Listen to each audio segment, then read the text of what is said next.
आज हम periodic classification of element के बारे में देखने जा रहे हैं और ये पार्ट 2 वीडियो है।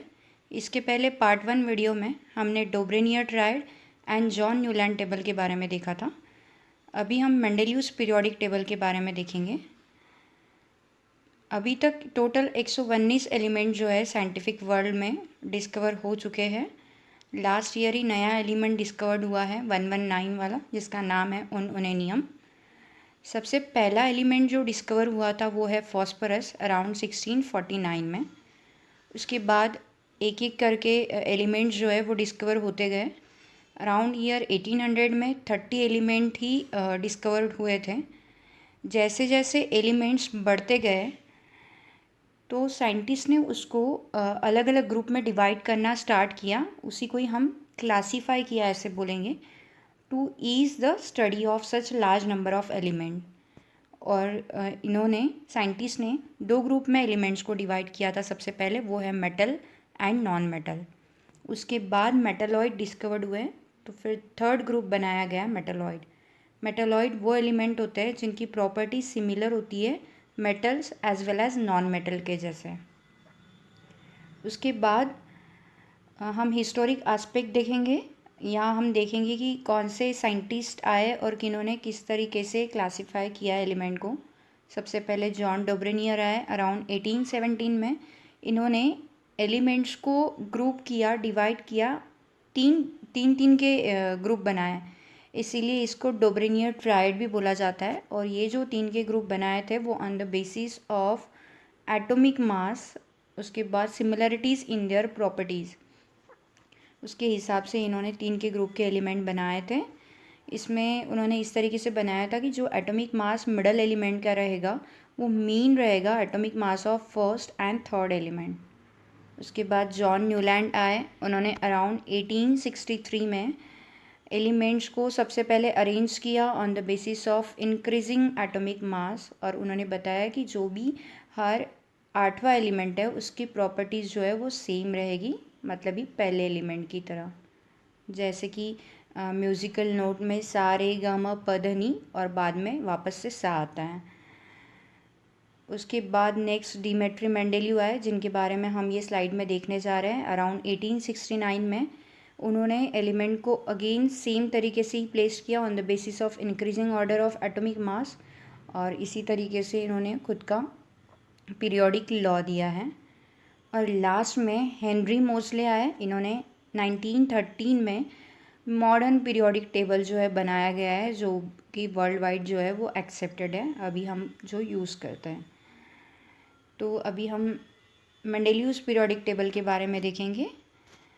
तो अराउंड 1969 में रशियन केमिस्ट जिनका नाम था डिमेट्री मेंडेलियस, इन्होंने पब्लिश किया ये पीरियोडिक टेबल, जिसको नाम बोला जाता है Mendeleev's periodic table. Mendeleev periodic table में अगेन मेंडेलिव्स ने एलिमेंट्स को सबसे पहले अरेंज किया था on the basis of increasing atomic mass, और उसी के साथ साथ उन्होंने और एक प्रॉपर्टीज़ को ध्यान में रखते हुए एलिमेंट को अरेंज किया था, वो थी केमिकल प्रॉपर्टीज़। तो सबसे पहले एलिमेंट को अरेंज किया on the basis of increasing atomic मास। जब मेंडेलिव्स ने उनका टेबल बनाया तब तक 63 एलिमेंट जो है वो पता थे।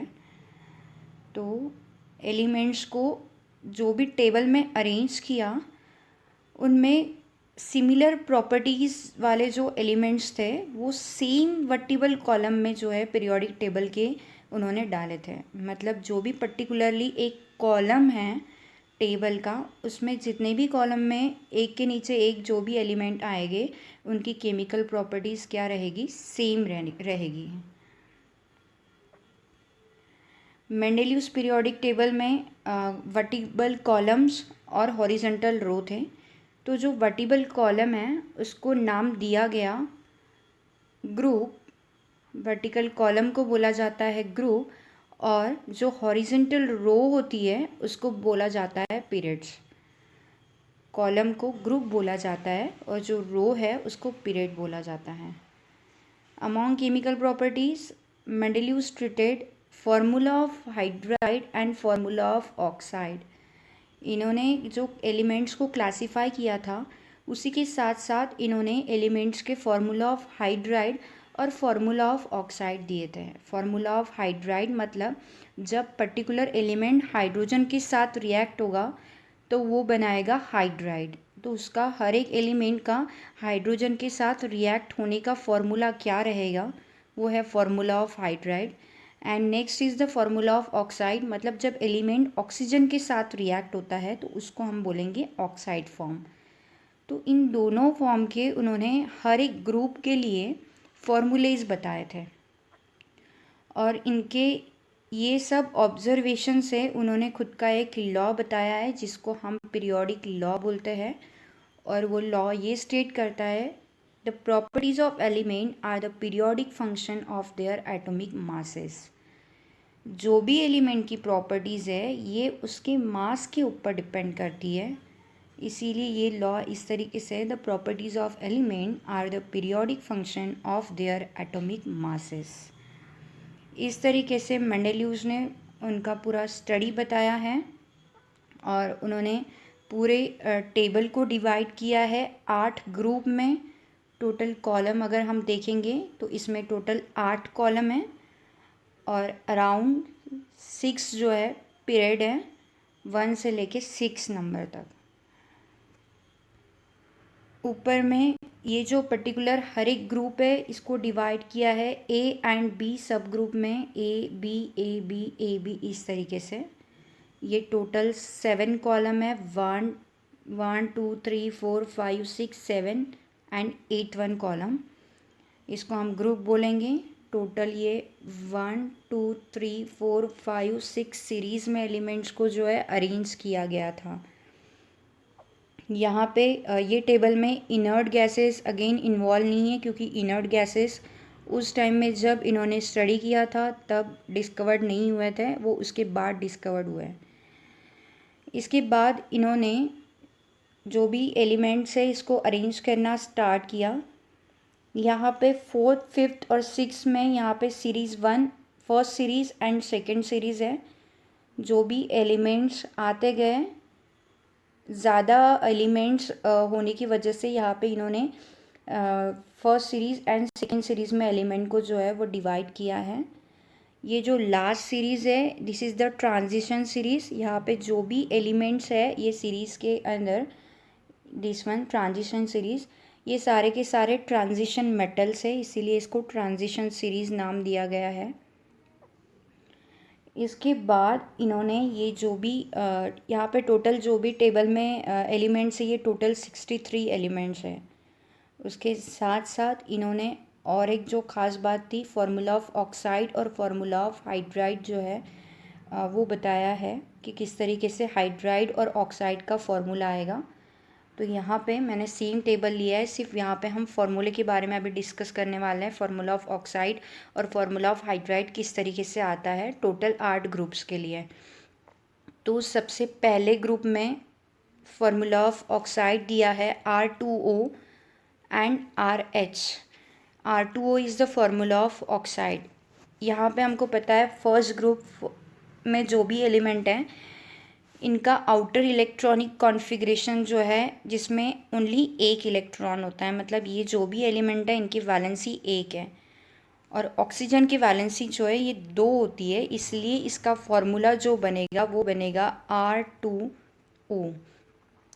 जो भी वैलेंसी होती है, फॉर एन एग्ज़ाम्पल A और B 2 एलिमेंट हैं तो A की वैलेंसी जो है क्रॉस में लिखी जाती है B के नीचे और B की वैलेंसी जो है वो A के नीचे लिखी जाती है। तो सेम इसी तरीके से यहाँ पे जो R है इसकी वैलेंसी 1 है, ठीक है, और ऑक्सीजन की वैलेंसी 2 है, तो R की वैलेंसी O के नीचे लिखी जाएगी और O की वैलेंसी R के नीचे लिखी जाएगी।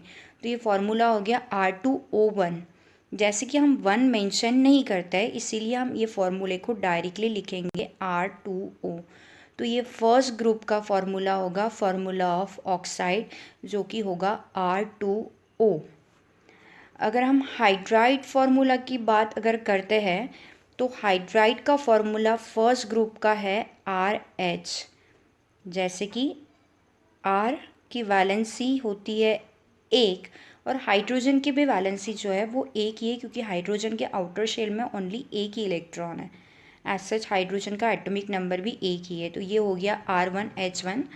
जैसे कि हम 1 नहीं लिखेंगे तो फॉर्मूला हो जाएगा RH। तो इसी तरीके से सारे ग्रुप्स के जो है फॉर्मूलेज उन्होंने बताया है। जैसे आप यहाँ देखोगे कि सेकेंड ग्रुप का फॉर्मूला दिया है RO ऑक्साइड का, और हाइड्राइड का फॉर्मूला दिया है RH2।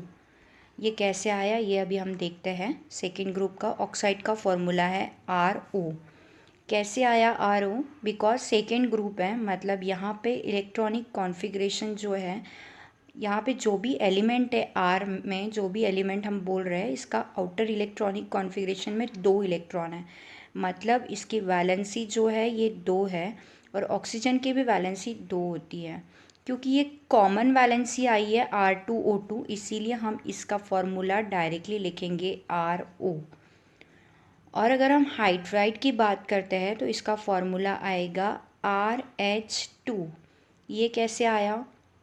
RH2, R की वैलेंसी है 2 और हाइड्रोजन की वैलेंसी है 1, that is R1H2 which is equivalent to, इसको हम लिखेंगे RH2। तो इस तरीके से सेकेंड ग्रुप का जो है फॉर्मूला निकल के आता है हाइड्राइड और ऑक्साइड का। सेम इसी तरीके से third group, fourth group, fifth group, six group, seven group and eight group के जो है यहाँ पे फॉर्मूलेज दिए हैं, formula of oxide and formula of hydride. इसके बाद merits of Mendeleev's periodic table. Mendeleev's periodic table की क्या खास बात थी? मेंडेलियस पीरियोडिक टेबल में ही लेफ्ट सम ब्लैंक स्पेसेस। कुछ कुछ जगह जो है मेंडेलियस ने, जैसे हम ये टेबल में देखेंगे तो कुछ जगह जो है मेंडेलियस ने खाली छोड़ी थी। जैसे आप ये यहाँ पे देखोगे, ये जो है खाली है, इसके बाद ये पोर्शन जो है खाली है। तो ये जो है एम्प्टी स्पेसेस जो है इसने छोड़ी थी। ये एम्प्टी स्पेसेस इसीलिए छोड़ी थी, तब वो एलिमेंट डिस्कवर्ड नहीं हुए थे, बट पॉसिबिलिटी थी कि लेटर ऑन वो एलिमेंट डिस्कवर्ड हो सकते हैं। उसी के साथ साथ मेंडेलियस ने उसकी प्रॉपर्टीज़ के बारे में भी, जो अननोन एलिमेंट थे जो तब डिस्कवर्ड नहीं हुए, उसकी प्रॉपर्टीज़ के बारे में भी उसने प्रेडिक्ट कर दिया था। जो भी प्रॉपर्टीज़ प्रेडिक्ट की, ऑब्वियसली उसी के एडजेसेंट में जो एलिमेंट है उसके हिसाब से उसने जो भी वैकेंट स्पेसेस में एलिमेंट आने वाला है उसकी प्रॉपर्टी उसने प्रेडिक्ट की थी। इसने इस तरीके से टोटल 3 एलिमेंट्स के बारे में प्रेडिक्ट किया था, और उसने उसी के तरीके से उसके नाम भी दिए थे एलिमेंट के। एक है इका बोरॉन, इका एल्यूमिनियम एंड इका सिलिकॉन। और ये तीनों एलिमेंट्स की प्रॉपर्टीज़ भी उसने ऑलरेडी बताई थी, जो कि प्रॉपर्टी एक्चुअल एलिमेंट जब डिस्कवर्ड हुए उसके साथ मैच हुई थी। सेम प्रॉपर्टीज़ जो है जब एक्चुअल एलिमेंट डिस्कवर्ड हुए तो उनकी प्रॉपर्टीज़ पाई गई। अभी हम ये टेबल में देखेंगे कि एक्चुअली ये इका बोरॉन, इका एल्यूमिनियम या फिर इका सिलिकॉन का पोजीशन कहाँ आता है और किस तरीके से इसने उसको नेमिंग किया था। जैसे इका बोरॉन, यहाँ पे बोरॉन के नीचे एक स्पेस छोड़ के यहाँ जगह खाली है। This one is the boron. Boron के नीचे एक जगह छोड़ के, एल्यूमिनियम को छोड़ के एक जगह खाली है। तो यहाँ पे जो भी एलिमेंट आने वाला था उसने इसका नाम इका बोरॉन दिया था। इका का मीनिंग होता है, it is the Sanskrit name. इका मीनिंग होता है वन प्लेस, एक होता है। तो एक जगह छोड़ के, बोरॉन के बाद एक जगह छोड़ के जो एलिमेंट है उसका नाम उसने दिया था इका बोरॉन। सेम एल्यूमिनियम के बाद, अगेन एल्यूमिनियम के बाद एक जगह छोड़ के यहाँ पे जो भी एलिमेंट आएगा उसके बाद एक जगह छोड़ के यहाँ पे एक बॉक्स खाली है, तो यहाँ पे इसका नाम आ जाएगा इका बोरॉन। यहाँ पे आ गया, इसके बाद इका एल्यूमिनियम नाम आ जाएगा यहाँ पे। और यहाँ पे सिलिकॉन के नीचे एक जगह छोड़ के है, तो इसका नाम आ जाएगा इका सिलिकॉन। इका बोरॉन, इका एल्यूमिनियम एंड इका सिलिकॉन। इस तरीके से इसने उसको नाम दिया था और इसकी प्रॉपर्टीज़ जो है ऑलरेडी बता दी थी जब एक्चुअल एलिमेंट डिस्कवर्ड हुए तो वो प्रॉपर्टीज जो है वो सेम पाई गई है। इका boron was similar to scandium. जब वो एलिमेंट डिस्कवर्ड हुआ तो उसका नाम पाया गया स्कैंडियम। इका एल्यूमिनियम जो है उसकी प्रॉपर्टी सेम थी गैलियम के जैसे, और इका सिलिकॉन की प्रॉपर्टी सेम थी जर्मेनियम के जैसे। नेक्स्ट इसका एडवांटेज है कि उस टाइम नोबेल गैस तो डिस्कवर्ड नहीं हुए थे। नोबेल गैस जो है ये मॉडर्न पीरियोडिक टेबल में लास्ट ग्रुप होता है जिसको ज़ीरो ग्रुप भी बोला जाता है। तो नोबेल गैसेस जब डिस्कवर्ड हुए तो without disturbing the position of other elements ये टेबल में उसको अकोमोडेशन मिला। लास्ट और सेपरेट ग्रुप तैयार किया गया था और उस एलिमेंट्स को प्रॉपरली उस टेबल में रखा गया था without disturbing the position of other element. And last advantage is atomic mass of some element were revised so as to give them proper place in a periodic table। कुछ elements के atomic mass जो है वो फिर से उन्होंने ढूंढ के निकाले हैं। जैसे फॉर एन एग्जांपल बेरिलियम का एटॉमिक मास जो है 14.09 बताया गया था, बट इन्होंने उसका एटॉमिक मास करेक्ट किया, चेंज किया, जो कि पाया गया 9.4। एंड बिकॉज ऑफ दिस उसका एटॉमिक मास कम हो जाने की वजह से बेरिलियम जो है वो बोरॉन के पहले पाया जाता है। नहीं तो पहले according to atomic mass boron पहले आता था, बेरिलियम बाद में आता था। बट यहाँ पे बेरिलियम का एटॉमिक मास बोरॉन से भी कम हो जाने की वजह से अभी बेरिलियम जो है वो बोरॉन के पहले प्लेस किया गया है। ये एक लास्ट इसका एडवांटेज था कि किस तरीके से इन्होंने एटॉमिक मास को भी चेंज किया। नेक्स्ट हम देखेंगे demerits of Mendeleev's periodic table. मेंडेलियस में हाइड्रोजन का पोजीशन जो है वो फिक्स नहीं हुआ बिकॉज हाइड्रोजन ये एक्चुअली नॉन मेटल है, बट इसकी प्रॉपर्टी सेम होती है as a first group alkali metal के जैसे, बिकॉज इसका आउटर इलेक्ट्रॉनिक कॉन्फ़िगरेशन 1 है और अल्कली मेटल का भी आउटर इलेक्ट्रॉनिक कॉन्फ़िगरेशन जो है वो 1 होता है। उसके साथ साथ इसकी प्रॉपर्टी हैलोजन के जैसे भी सिमिलर है। हैलोजन के जो फार्मूलेज बनते हैं अदर एलिमेंट के साथ सेम वैसे ही फार्मूलेज जो है वो हाइड्रोजन के भी बनते हैं। तो इसीलिए ये एक डिफ़िकल्टी थी कि पोजीशन ऑफ हाइड्रोजन जो है वो फिक्स नहीं हो पाया। नेक्स्ट था कि जो भी एलिमेंट्स के एटॉमिक मास थे दो एलिमेंट्स के बीच में, जो भी डिफरेंस है वो रेगुलर नहीं था, सेम नहीं था। एक एलिमेंट और दूसरे एलिमेंट या फिर दूसरा या तीसरा, इनमें जो भी एटॉमिक मास का डिफरेंस था वो सेम नहीं था। इसी की वजह से प्रेडिक्ट नहीं कर पा रहे थे कि और कितने एलिमेंट डिस्कवर्ड होने वाले हैं या फिर उसमें एलिमेंट डिस्कवर्ड हो गए या नहीं, ये एक प्रेडिक्ट नहीं कर सकते थे। उसके बाद नेक्स्ट डिसएडवांटेज है अबाउट द आइसोटोप्स। आइसोटोप उस टाइम डिस्कवर्ड नहीं हुए थे, बट आइसोटोप्स जो है डिस्कवर्ड होने के बाद आइसोटोप्स का पोजीशन जो है वो इस मेंडेलियस पीरियोडिक टेबल में बराबर बैठ नहीं रहा था। आइसोटोप ये ऐसे एलिमेंट होते हैं कि जिनके एक ही सेम एलिमेंट्स के आइसोटोप होते हैं जिनका एटॉमिक मास डिफरेंट होता है, बट उनकी केमिकल प्रॉपर्टीज़ जो है वो सेम होती है। अकॉर्डिंग टू मेंडेलियस जिनकी केमिकल प्रॉपर्टी सेम है वो एक ग्रुप में आना चाहिए, बट क्योंकि इसका एटॉमिक मास डिफरेंट है तो ऑब्वियसली आइसोटोप्स को हम एक ग्रुप में नहीं रख सकते। तो ये जो है एक इसमें वायलेशन था कि उनका लॉ जो है यहाँ पे फेल हो रहा था कि आइसोटोप सेम केमिकल प्रॉपर्टी होने के बावजूद हमको उसके टेबल में उसको डिफरेंट जगह रखना पड़ेगा बिकॉज एटॉमिक मास तो डिफरेंट है। कुछ एलिमेंट्स के एटॉमिक मास जो है वो सेम थे। For an example cobalt and nickel, इसका एटॉमिक मास लगभग 69 सेम है। इसीलिए ये एक डिफ़िकल्टी है कि सीक्वेंस वाइज कौन पहले आएगा, कोबाल्ट पहले आएगा या फिर निकेल पहले आएगा। ये इसमें लिमिटेशंस पाया गया कि कन्फ्यूजन था लिटिल बिट कि अब कौन पहले रहेगा कौन बाद में रहेगा। अगर आपको ये वीडियो पसंद आता है तो आपको लाइक, सब्सक्राइब और शेयर ज़रूर करना है। Thank you.